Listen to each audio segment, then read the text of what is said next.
가끔 주변에 교회 다니시는 분들을 만나서 이야기를 나누다 보면 그분들이 제가 목사인 줄 알고 어떤 신앙적인 이야기를 합니다. 그러면서 하시는 말씀이 저는 믿음이 없어요.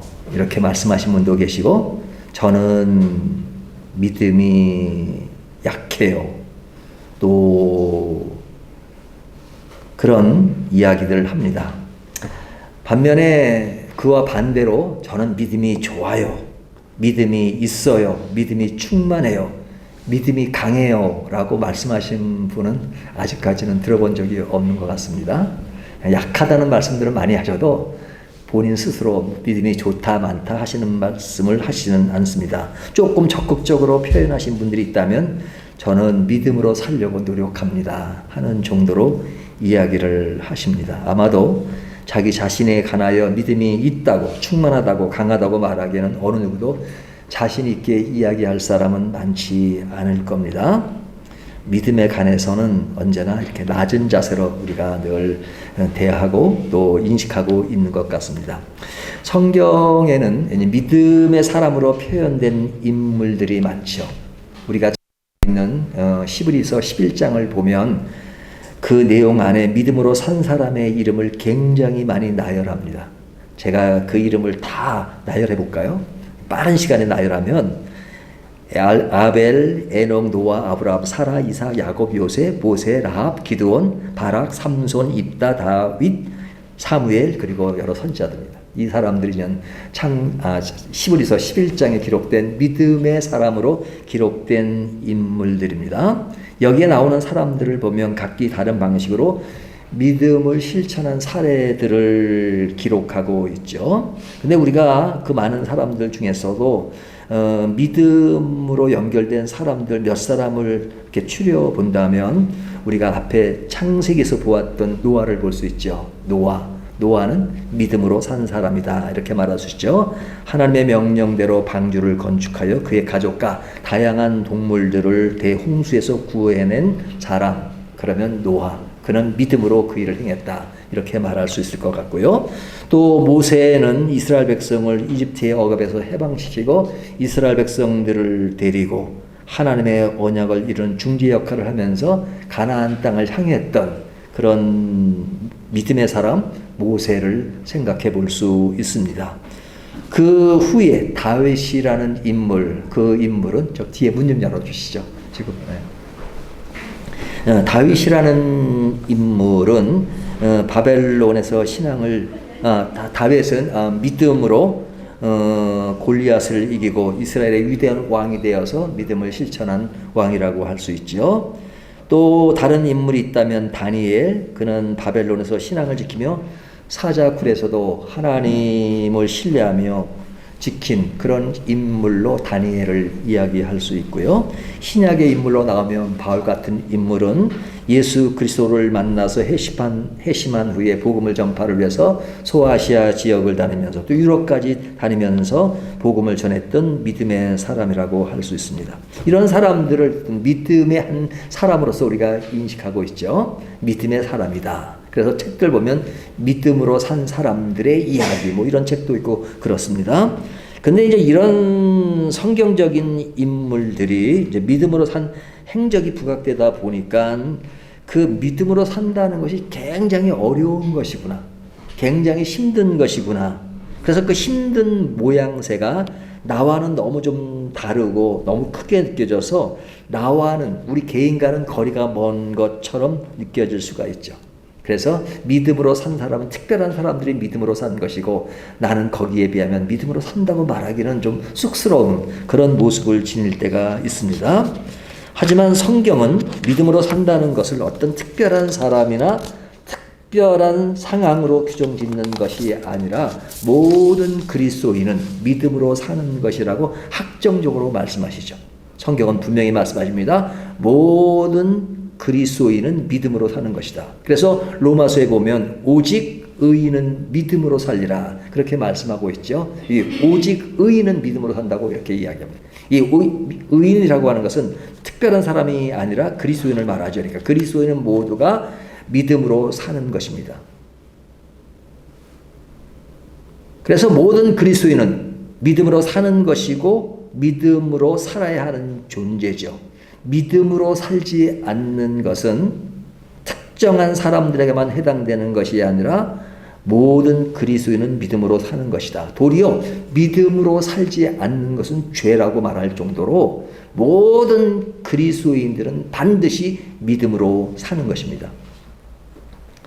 그러면 믿음으로 사는 것이 무엇인가? 그것이 굉장히 중요한데요. 오늘 저희가 이제 창세기 11장이 끝나고 이제 12장으로 넘어가잖아요. 이 12장부터 24장까지는 누구의 이야기예요? 누가 주가 되는 이야기예요?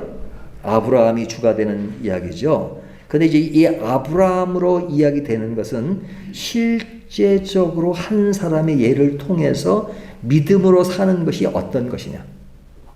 믿음으로 사는 삶의 여정과 삶의 방향과 한 인물이 그 믿음을 어떻게 해 나가면서 살아가고 있는가 하는 것을 보여줍니다. 우리가 아브라함에게 붙인 별명이 때문에 뭐예요? 믿음의 조상이죠. 믿음의 조상. 그러니까 믿음의 조상으로서 우리가 믿음이라는 것을 늘 생각하고 있는데 어떨 때는 약하고 어떨 땐 강하고 어떨 땐 부족하고 어떨 땐 믿음이 없다고 생각하는 그런 믿음이라고 해서 흔히 늘 많이 쓰는 말이지만 그러나 구체적으로 믿음이 뭘까? 삶의 영역에서 믿음이 뭘까라고 궁금해하는 그런 것들을 어떤 이론적으로만 말씀하시는 것이 아니라 한 사람의 삶의 여정을 통해서 믿음이라는 것이 뭔가 하는 것을 보여주는 것입니다. 근데 그 이야기가 짧지 않아요. 오늘부터 시작해서 24장까지니까 이것이 몇 달 걸릴지 모르겠습니다. 24장까지 계속해서 믿음의 조상이라고 불리는 아브라함을 통해서 믿음이 무엇인가 하는 것들을 하나하나 알려줄 것입니다. 자, 그러면 먼저 믿음이 무엇이라고 생각하십니까? 믿음이 무엇일까요? 우리가 믿음이라는 건 너무너무 익숙한 단어잖아요. 그런데 또 익숙하면 무시한다는 말이 있는데 뭐 익숙하니까 그냥 피부적으로 내가 믿음이 뭔지는 알겠다. 뭐 굳이 설명을 안 해도 믿음이 뭔지 알겠다라고 생각할런지 모릅니다. 하지만 우리가 진짜 믿음이 뭐라고 생각하는가 하는 것들을 내 어떤 마음속에서 느끼는 그런 것들을 한번 이렇게 끄집어낼 필요가 있죠. 먼저 이 믿음에 대한 오해부터 말씀을 드리면 사람들이 상당히 많이 자기 확신이나 신념을 믿음으로 오해하는 경우가 있습니다. 나는 할 수 있어. 나는 반드시 그렇게 될 거야. 이것은 믿음입니까? 믿음이 아닙니까? 물론 믿음의 한 일환으로 나타난 표현일 수 있지만 그 자체가 믿음은 아니란 말이죠. 하지만 많은 사람들이 이런 나는 할 수 있어, 나는 그렇게 될 거야 라는 어떤 자기 확신이나 신념을 믿음으로 생각하는 경향이 있습니다. 그러나 이것은 믿음이 아닙니다. 또 하고자 하는 열망을 이루는 수단, 뭐 우리가 많이 쓰는 꿈은 반드시 이루어진다. 뭐 이것도 하나의 믿음으로 생각을 합니다. 또한 안 되는 것을 대개하는, 그래서 자기 암시를 주는 것, 이것도 믿음이라고 생각합니다. 나는 반드시 이 시험에 합격할 거야.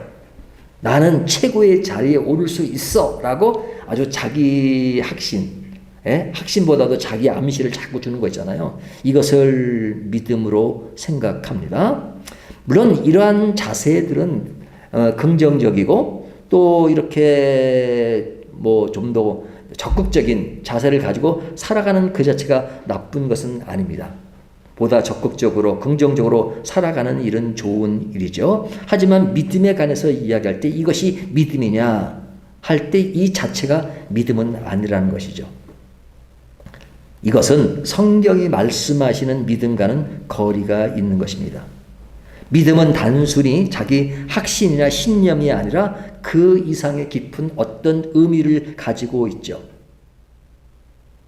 근데 그 믿음은 사실은 하나님과 관계가 아니고 사람과의 관계 속에서 믿음이라고 할 때는 서로의 신뢰와 의지의 표현으로 믿음이란 말을 씁니다. 뭐 그 말이 틀린 말은 아니죠. 서로 어떤 관계 속에서 서로를 신뢰하고 의지하는 것을 믿음 이렇게 말합니다. 그런데 하나님과 관계 속에서 믿음이라는 것은 어떤 상황이나 문제를 뛰어넘어서 우리가 신뢰하는 대상인 하나님이, 예수님이 우리와의 끈끈한 관계 속에서 이루어지는 삶의 여정, 이것을 믿음이라고 할 수 있죠. 그러니까 지금 말씀드린 이것은 어디에 강조점을 두고 있냐면 어떤 상황이나 어떤 환경보다는 관계 속에서 믿음을 많이 표현하고 있다는 겁니다. 관계 속에서 사람과의 관계, 뭐 할 수 있다, 된다, 이것은 어떤 상황이잖아요. 우리가 어떤 환경 속에서 내가 뭔가 이루려는 상황이잖아요. 근데 이 상황 자체를 사람들이 자꾸 믿음으로 생각해요. 근데 사실은 상황보다는 관계, 그러니까 사람을 신뢰한다는 것, 또 하나님을 믿는다는 것은 하나님을 그냥 인격적으로 신뢰하는 것을 말하는 거죠. 그래서 이 믿음이라고 하는 것은 상황보다 관계에 집중되어 있습니다. 그런데 오늘날 많은 그리스도인들은 그 믿음을 생각할 때 이와 반대로 생각하는 경우가 많죠. 관계보다는 상황에 집중되는 경우가 많습니다. 예를 들면 하나님을 믿는다는 것은 무엇을 믿는다는 거예요?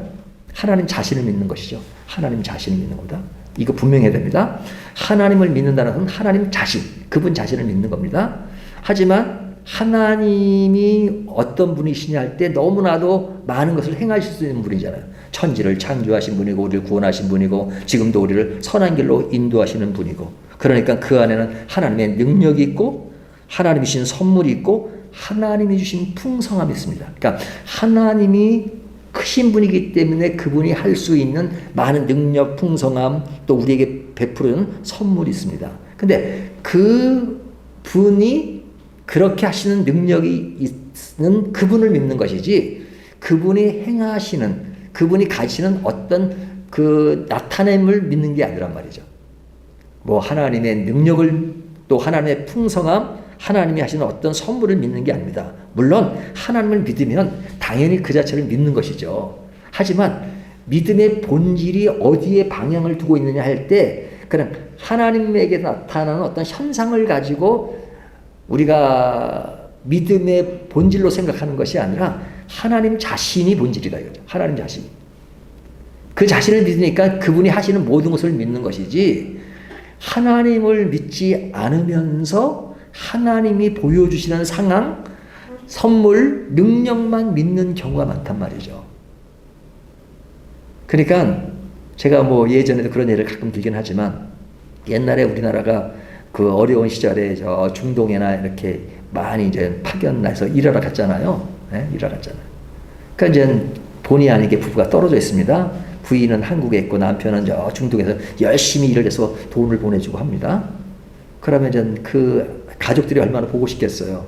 그래서 그냥 아주 그 멋있는 반지를 하나 아내에게 보냈습니다. 그러면 아내가 그 선물을 받았을 때는 뭘 받은 거예요? 남편의 사랑하는 마음을 받은 거잖아요. 그러니까 사랑하는 마음이 본질입니다. 근데 내가 받은 반지가 너무 예쁘고 너무 좋아서 반지만 생각해요. 그 반지만 생각하고 남편을 생각하지 않아요.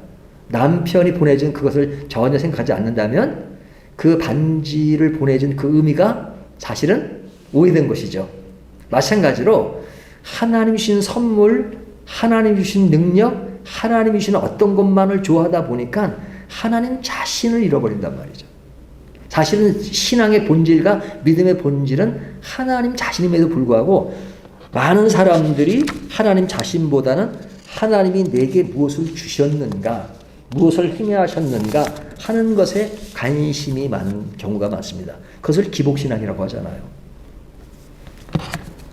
기복신앙에 빠지다 보면 하나님 자신에 대해서는 관심이 없습니다. 하나님이 어떤 분인가가 중요한 것이 아니라 하나님이 나에게 얼마나 유익이 되는가, 거기에 관심을 두는단 말이죠.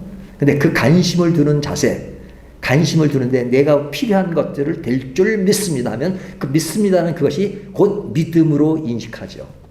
하지만 성경은 그것을 믿음이라고 말하지 않는다. 믿음은 하나님 자신을 신뢰하는 것, 이것을 믿음이라고 합니다. 우리가 아브라함을 믿음의 조상이라고 하죠. 그러면 그 믿음의 조상이라고 하는 그분은 과연 믿음을 어떻게 생각하며 살아간 인물인가 하는 것들을 살펴볼 필요가 있는데요. 오늘 본문 전에 보면, 지난주 본문이죠. 창세기 11장에 보면 이 아브라함은 누구 족보에 나옵니까? 데라 족보에 나오죠. 데라 족보에. 물론 셈의 족보에 이어지는 내용이지만 그 셈의 족보에서 구분을 해서 데라 족보에서 나옵니다. 그래서 데라는 아브라함의 아버지죠.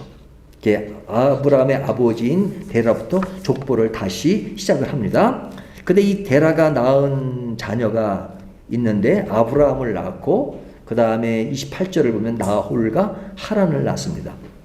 근데 이 하란은 자녀가 여러 명을 소개해요. 그의 자녀는 밀가, 이스가, 그 다음에 롯을 낳고, 이 롯은 아들이고 이 밀가와 이스가는 이제 딸입니다. 근데 이제 이 하란이 딸을 낳고 아들을 낳은 이야기를 그의 족보에서 이야기하면서 그가 일찍 죽었다라고 이야기합니다. 그러니까 그 아버지보다 데라보다도 그 하란은 먼저 죽습니다. 그러니까 먼저 죽지만 자녀는 여럿이 있었어요. 그리고 그의 딸, 그러니까 하란의 딸이죠. 일찍 죽었지만 하란의 딸은 그 아브라함의 형제 나홀과 결혼해서 부부가 되었습니다. 그러니까 그 당시에는 뭐 이렇게 가까운 친척끼리 결혼하고 했으니까요. 그러니까 그 하란이라는 사람은 일찍 죽었지만 자녀가 많고 그 자녀가 나홀과 또 결혼해서 새 집안을 꾸리는 그 이야기를 합니다. 자, 그러나 아브라함은 그의 아내 사레와 살았는데 부부인데 그들에게는 자녀가 없었다라는 말을 합니다. 자녀가 없었다. 그러니까 자녀가 없는 것을 자녀가 많은 하란과 비교를 합니다. 그러니까 이 족보에서 강조되고 있는 것 중에 하나는 그들에게 자녀가 없었다는 것을 강조합니다. 그러니까 아브라함의 집안에 자녀가 없었다. 그리고 그의 아버지 데라가 하란에서 205세에 죽었다라는 이야기를 합니다. 다시 말하면 그의 아버지는 어디서 죽었느냐? 하란에서 죽습니다. 하란. 그러니까 아브라함이 어디서 부르심을 받았어요? 갈대아우루. 갈대아우루. 이렇게 제가 이제 지리 이런 걸 그릴 수 없으니까 손으로 표시합니다. 이 갈대아우루는 왼쪽 요 정도 있어요. 그리고 이제 쭉 이렇게 선을 그으면 이쪽 이 오른쪽에 갈대아우루가 있고 왼쪽에 이제 가나안 땅이 있습니다. 근데 이제 이것이 이제 직선거리 굉장히 먼 거리죠.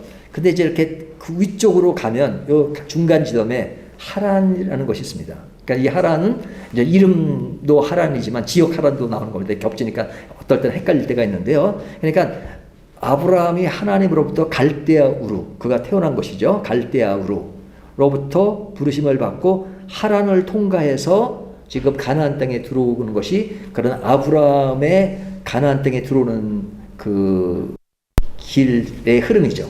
근데 그 부름을 받았을 때 데라도 아브라함을 따라서 하란에 왔습니다. 그러니까 하란에서 205세에 죽었다라고 그의 족보에서 기록하고 있는 겁니다. 그러니까 이 하란에서 죽었는데 하란에서 죽었다는 것은 가나안 땅에 들어가지 못했다는 거죠. 누가? 그의 아버지 데라가 들어가지 못했다는 겁니다. 그러면 하란에서 데라가 죽은 것은 이 하란이라는 뜻은 원래 뜻이 교차로라고 하는 뜻을 가지고 있습니다. 교차로. 그러니까 사실은 교차로 역할을 한 거죠. 갈대아우르로부터 가나안까지 교차로 역할을 했는데 이 하란이라고 하는 것은 그 당시에 문명이 굉장히 발달한 곳입니다. 그리고 무역이 발달하고 그리고 살기 좋고 그런가 동시에 굉장히 우상 숭배가 아주 많은 그런 곳이었습니다. 근데 그곳에서 살기도 좋고 또 이 데라는 우상 숭배와 굉장히 깊은 연관이 된 인물이기 때문에 갈대아우르서부터 우상 숭배를 하고 우상을 만들기도 한 그런 인물이기 때문에 이 데라는 그런 하란이 너무너무 살기 좋았던 것이에요. 그러니까 그 교차로에서 사실은 가나안 땅으로 가지 않고 그냥 그 땅에 안주하다가 죽었다는 얘기죠. 그러니까 데라가 205세에 하란에 죽었다는 것은 그 땅이 좋아서 그 땅에서 안주하다가 죽었다 하는 그 이야기를 하는 겁니다. 그러니까 데라는 믿음의 길을 가지 않았다 하는 얘기죠. 믿음의 길을 가지 않았다. 그러니까 이 말을 아브라함과 연결해서 생각해 보면 아브라함은 오늘날 우리가 이제 다 부모들이 믿는 가정에 태어나면 믿음의 가정에서 태어났다 그러잖아요. 그런 차원에서 생각해 보면 아브라함은 믿음의 가정에서 태어난 게 아니죠. 아버지가 믿지 않았어요. 데라를. 그러니까 셈의 후손이긴 하지만 셈의 후손이라고 해서 다 하나님을 잘 믿은 게 아니란 말이죠. 셈의 후손에서 어떤 그 하나님의 사람들이 연결되는 그 흐름은 있지만 그러나 셈 그 족보가 곧 그 믿음의 모든 것을 대변하는 건 아니라 이거죠. 왜? 데라 같은 인물이 나오니까. 그러니까 아브라함은 믿음이 좋은 가정에서 태어난 사람이 아니고 믿음이 없다고 하는 데라에서 태어난 자녀입니다. 근데 이렇게 믿음의 가정에서 태어나지 않았고 거기다가 자녀도 없었고 그 자녀 없음이 하라는 인물은 일찍 죽었지만 그럼에도 불구하고 자녀는 여럿이 있었는데 그것과는 비교되는, 그러니까 아브라함은 믿지 않는 가정에서 그나마 자녀도 없는 그런 상태에 있었다 하는 어떤 상대적 빈곤의 모습으로 아브라함을 그리고 있단 말이죠. 그리고 나서 이제 11장에서 12장으로 넘어오는데요. 그 12장에 넘어오면 데라의 족보의 분위기와는 다르게 12장 처음에 들어오면 오늘 읽은 12장 1절을 보면 여호와께서 아브라함에게 이르시되 이렇게 시작하죠. 여호와께서 아브라함에게 이르시되 그러죠. 그러니까 우리가 지금 초점을 어디에 두고 있냐면 믿음에 초점을 두고 있잖아요. 그러니까 믿음이 뭐냐? 믿음의 시작은 하나님의 부르심으로 시작되는 것입니다. 그러니까 그의 집안이 뭐 크리스찬 집안이 오늘날식으로 표현하면 그래서 시작되는 것이 아니라 믿음이라고는 그 출발이 하나님의 부르심으로 시작하는 것입니다. 아브라함은 믿음의 가정이 아니지만 12장에 들어오면 하나님께서 아브라함을 부르십니다. 여호와께서 아브라함에게 이르시되 그러잖아요. 그러니까 믿음의 시작은 하나님의 부르심으로 시작되는 것입니다. 데라는 셈의 후손이지만 그의 삶은 믿음과는 거리가 멀었고 아브라함은 데라의 후손이지만 그의 삶이 믿음으로 가는 것은 하나님의 부르심에서 시작되었다. 이렇게 볼 수 있죠. 그런 의미에서 우리가 믿음의 사람이라는 것은 하나님의 부르심이 있는가 없는가의 차이입니다. 우리가 믿음이 있느냐? 그러면 하나님의 부르심이 있었는가 없었는가 차이입니다. 우리가 믿음 있는 사람이라면 하나님의 부르심을 받고 여기 앉아서 예배드리고 하나님을 예배하고 찬양하는 것은 우리는 하나님의 부르심이 언제인지 잘 기억이 안 나요. 그럴지 모르지만 표현할 수 없고 인식할 수 없고 무의식 속에 이루어진 거지만 하나님의 부르심이 있었기 때문에 내가 하나님의 자녀가 된 것이고 이 자리에 있는 것이고 그리고 믿음의 사람이라고 부를 수 있는 것이죠. 그러니까 믿음은 하나님의 부르심으로 시작되는 것입니다. 하나님의 부르심이 없이 믿음이 시작될 수는 없습니다. 그러면 그 부르심의 근거가 무엇이냐? 1절을 다시 보면요. 여호와께서 아브라함에게 이르시되 이르시되는 말은 말씀하신다는 것이잖아요. 그러니까 이르시되 말씀이 있다는 거죠. 말씀. 그러니까 믿음의 사람은 하나님의 말씀 안에 사는 사람입니다. 말씀 안에 사는 것입니다. 그 말씀은 그에게 직접 말씀하시는 거예요. 직접 뭐라고 말씀하냐면 너는 너의 고향가 그러죠. 너는 너의 고향가. 그러니까 하나님이 아브라함에게 이르시되 너는 이렇게 너를 지칭하시는 것처럼 오늘날 우리들에게도 사실은 우리가 믿을 것은 사실은 우리가 인식하지 못했을 뿐 우리에게 우리 개인을 직접적으로 부르신 거죠. 우리를 부르신 겁니다. 뭐 누구 전도를 받고 예수를 믿게 되든 어떻든 간에 그렇게 된 것은 결국은 하나님이 우리를 부르신 것입니다. 그래서 우리가 믿음이 출발하고 시작된 것입니다. 그렇게 출발한 하나님의 말씀 속에서 말씀으로 그랬다면 그 말씀의 내용이 있을 거 아닙니까? 이르시되란 말은 그 말씀의 내용이 무엇인지를 유도하는 단어잖아요. 그 말씀의 내용이 뭐냐? 우리가 아브라함에게 초점을 두고 생각해 본다면 뭐예요? 여기 보면 너의 고향과 친척과 아버지의 집을 떠나 내가 내게 보여줄 땅으로 가라 그러시죠. 자, 아브라함에게 말씀하시는데 뭐라고 말씀하시냐면 친척과 고향과 아버지의 집을 떠나라 그렇게 말씀하십니다. 떠나라. 떠나라는 말씀하시고 그리고 나서 하면 내가 보여줄 땅으로 가라 이렇게 말씀하십니다. 그러시면서 하시는 말씀이 하나님께서 내가 내게 복을 주겠다. 복을 주겠다는 말씀을 엄청 많이 하세요. 12장 2절에 보면 복이란 말이 굉장히 많이 나오죠. 내가 너로 큰 민족을 이루고 내게 복을 주어 내 이름을 창대케 하리니 너는 복이 될지라. 3절 너를 축복하는 자에게는 내가 복을 내리고 너를 저주하는 자에게는 내가 저주하리니 땅의 모든 족속이 너로 말미암아 복을 얻을 것이라 하신지라. 이렇게 복을 많이 이야기하죠. 이 복이라는 것은 하나님이 그 에덴 동산에서 아담을 창조하실 때 그들에게 복을 주사 그죠? 복을 내리사. 복이라는 말, 그 복이라는 말씀을 하시면서 그들에게 하셨던 말씀이 뭐예요? 번성하고 생육하고 충만하라 그러죠. 내 이름을 창대케 하리라 그렇게 하셨잖아요. 네? 내 이름, 네? 그 어떤 에덴 동산에서 그렇게 하신 것처럼 지금 여기 아브라함에게도 복을 주신다 이렇게 말씀하시고 내 이름을 창대케 하리라. 누가? 너의 족속이 땅의 모든 족속이 너로 인해 복을 받고 그렇게 창대케 되리라 하셨잖아요. 근데 이제 누가 그렇게 하신다는 거예요? 하나님이.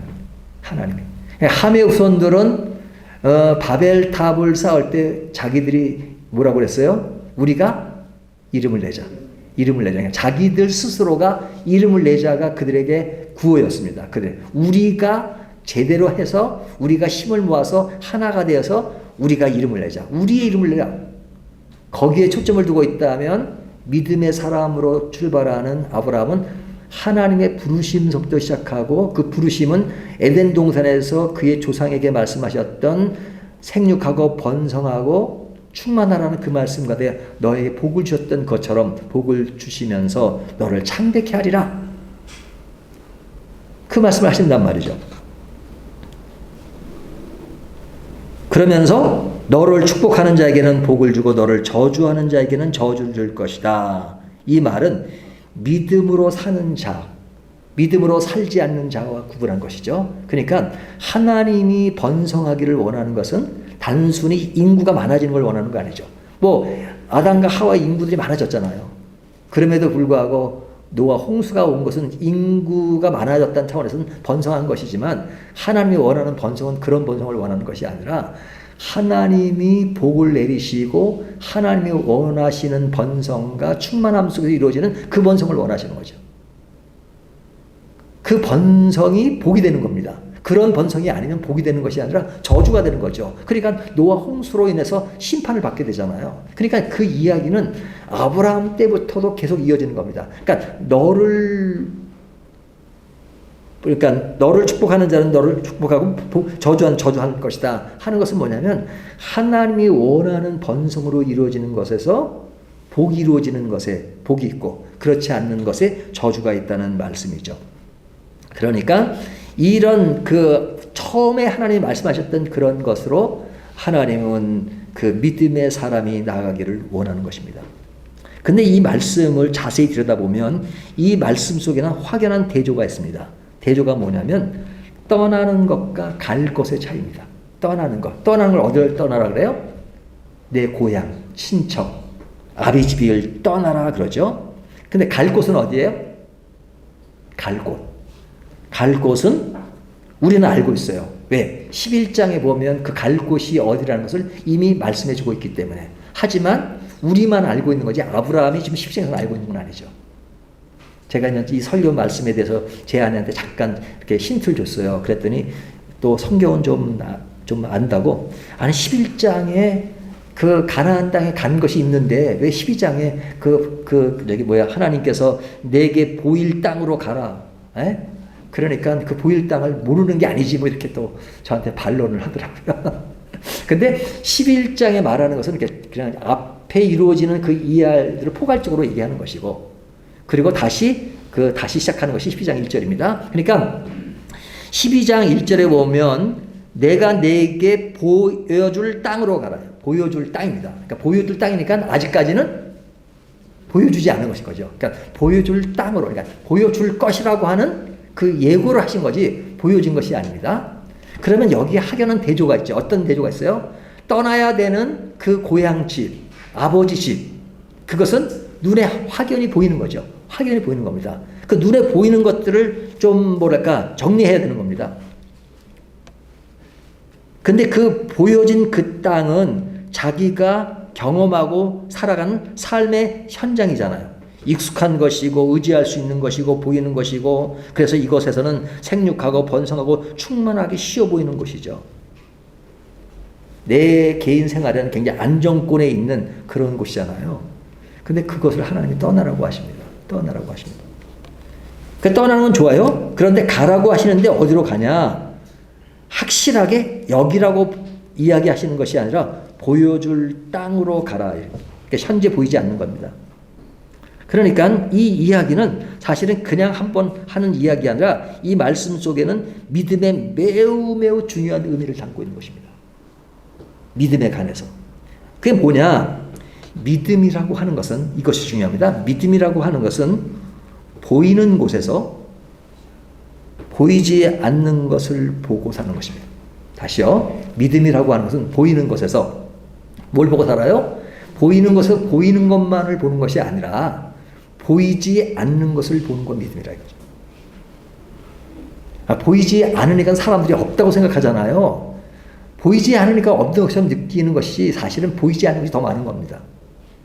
근데 믿음이라고 하는 것은 보이는 것에서 단지 보이는 것만을 바라보고 사는 것이 아니라 그 속에 보이지 않는 많은 것들을 보는 것을 믿음이라고 합니다. 이것이 믿음에 있어 매우 매우 중요한 포인트입니다. 보이는 것만을 믿고 사는 것을 성경은 믿음이라고 하지 않아요. 성경을 자세히 보십시오. 믿음은 보이지 않는 것을 보는 겁니다. 근데 사람들은 보이지가 않으면 어떻게 해요? 불안하죠. 보이지 않으면 불안해요. 그러니까 자꾸만 보려고 해요. 보려고 해요. 보려고 해요. 보이지 않으면 보려고 하고 또 안 보이면 그냥 보이게끔 만들려고 해요. 보이려고 만드는 것이 뭐예요? 그것이 구약성경으로 하면 우상입니다. 우상. 예? 하나님의 형상을 어떻게 만들어요? 하나님 보이지 않으시잖아요. 근데 보이지 않는 하나님 믿는 게 쉬운 일이 아니죠. 보이지 않으시니까. 우리는 성경 말씀이 있지만 뭐 하나님이 직접 그렇게 들려주시는 거 아니잖아요. 뭐 가끔 듣는 분도 계시긴 하지만 저한테는 한 번도 그렇게 하신 적이 없어요. 어느 날 갑자기 세일아 오늘은 새벽 기도를 4시에 가지 말고 3시 반에 가거라 뭐 그렇게 말씀하신 적은 한 번도 없습니다. 그래서 능력이 없나 봐요. 근데 하나님의 말씀 성경이 있지만 하나님이 보이시는 하나님이 아니잖아요. 그러니까 보이지 않는 하나님이세요. 도리어 이스라엘 백성들은 그 보이지 않는 하나님이 보일까 봐 두려워했어요. 그러면 죽는다고 생각했어요. 근데 사람들은 보이지 않으면 불안해요. 그래서 자꾸 보이는 어떤 것으로 만들어요. 그리고 하나님께 끊임없이 부르짖는 것이 뭐냐면 하나님께 보여달라 그래요. 보여달라 그래요.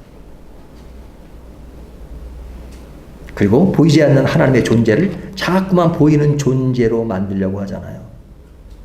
그것이 물리적이든 마음이든 형상화시키는 것이 사람들에게 그런 종교적 요소가 있습니다.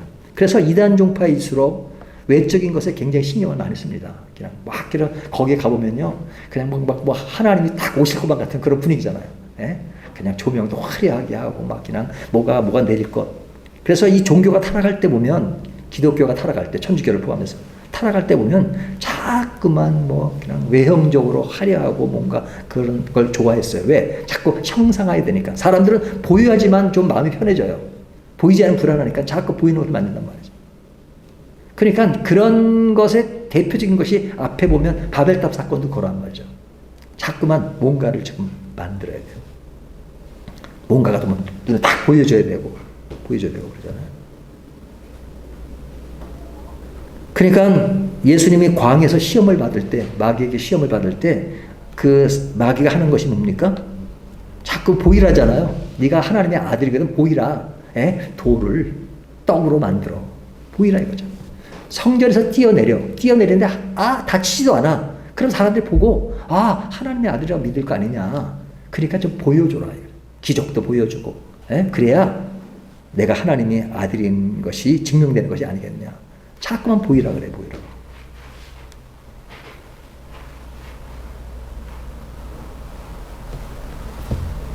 보이지 않는 곳에서 뭔가를 찾으려고 하지 않고 자꾸 보이지 않는 것을 보이게 해서 사람들을 속이고 꾸미는 것, 이것들이 인간에게 굉장히 나타나는 현상입니다. 그래서 자꾸 믿음을 강조할 때 보이는 것으로 믿음을 강조하고, 그래서 보이는 것으로 사람들을 끌어들입니다. 그렇죠? 그런 예를 들면 뭐 엄청나게 많이 들을 수가 있어요. 종교가 타락하고 기독교가 타락할 때 자꾸 보이는 것으로, 만심하면 이렇게 된다.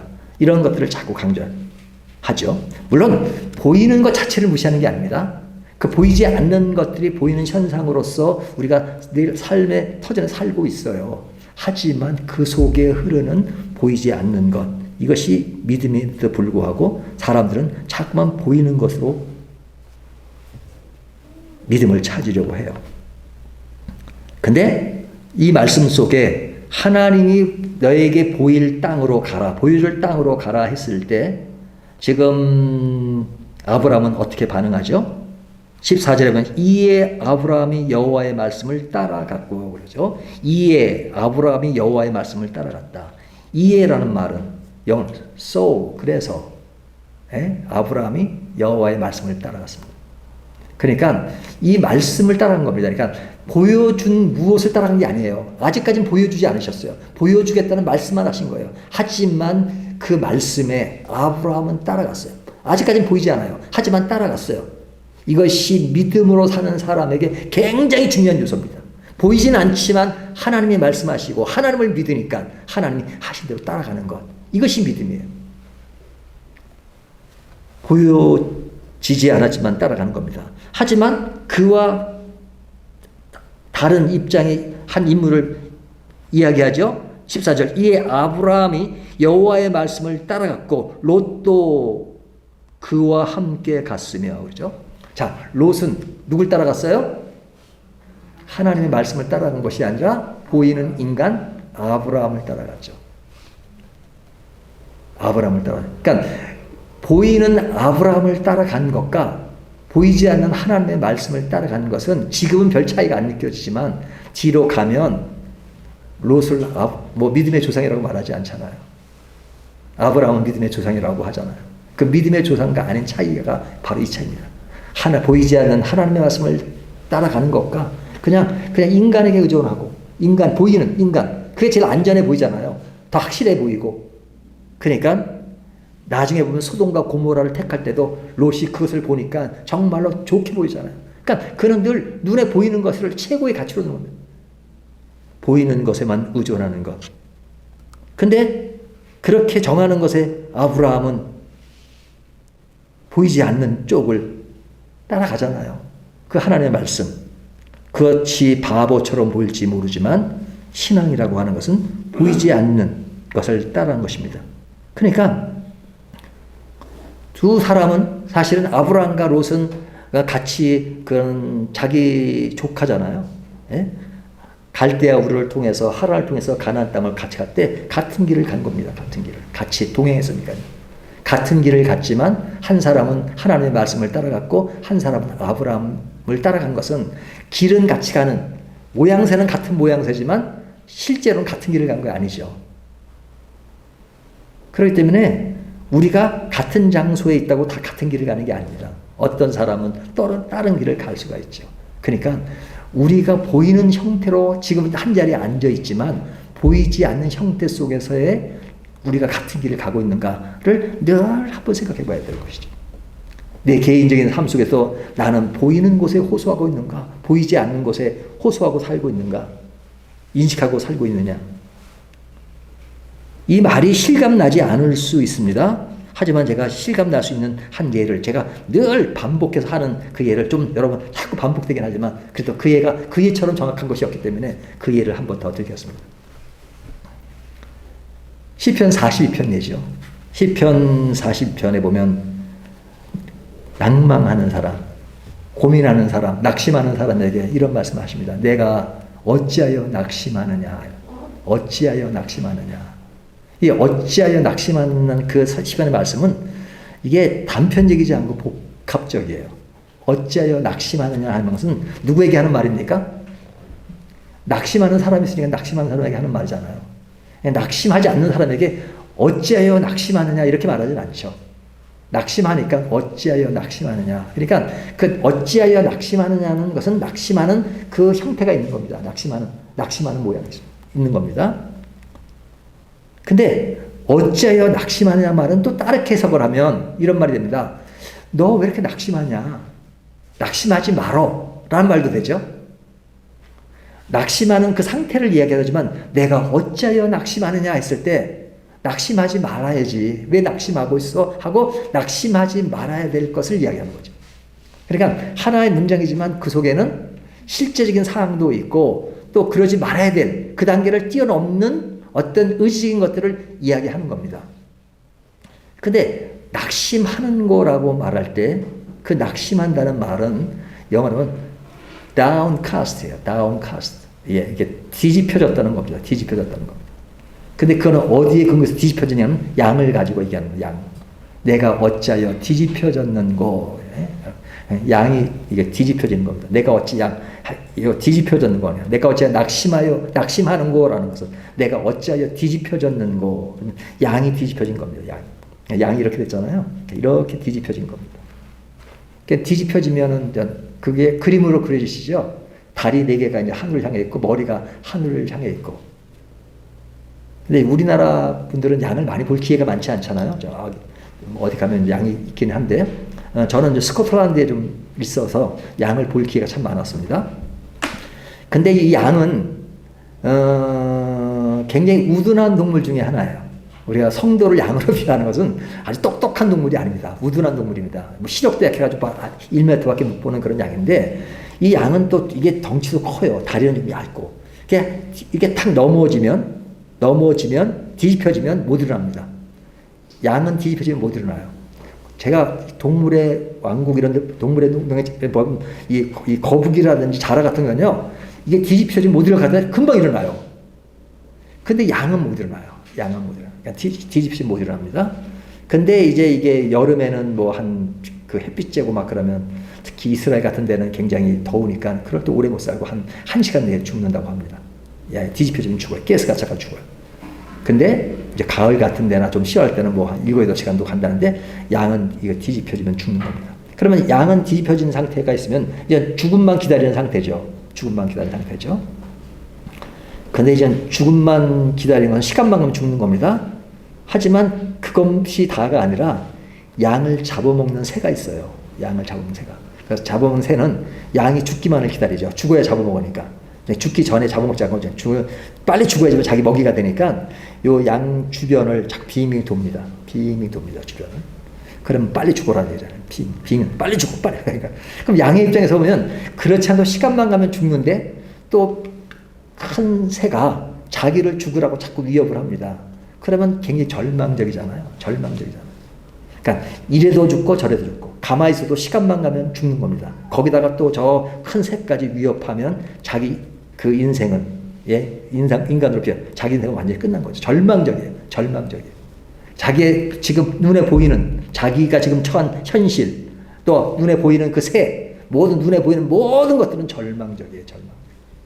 그러니까 살 길이 없어요. 이제 끝난 겁니다. 근데 목자는 양 한두 마리만 키우는 게 아니라 산 전체 양을 풀어놓고 이렇게 키우면서 이렇게 지팡이를 짚고 요즘은 이렇게 총까지 매지만 이렇게 다 지나다니는데 양이 보이지가 않죠. 양이 한 마리가 뒤집혀도 그 뭐 산이 하나 넘고 보이지가 않아요. 근데 쭉 가고 있는데 하늘을 보니까 새가 한 마리가 하늘을 빙빙 돌고 있어요. 그러면 목자는 그걸 보고 저기 양 한 마리가 뒤집혀졌구나. 그걸 알고 그 양이 있는 곳으로 옵니다. 자, 그러면 그 새는 나를 죽이는 새입니까? 살리는 새입니까? 두 가지를 다 생각할 수 있죠.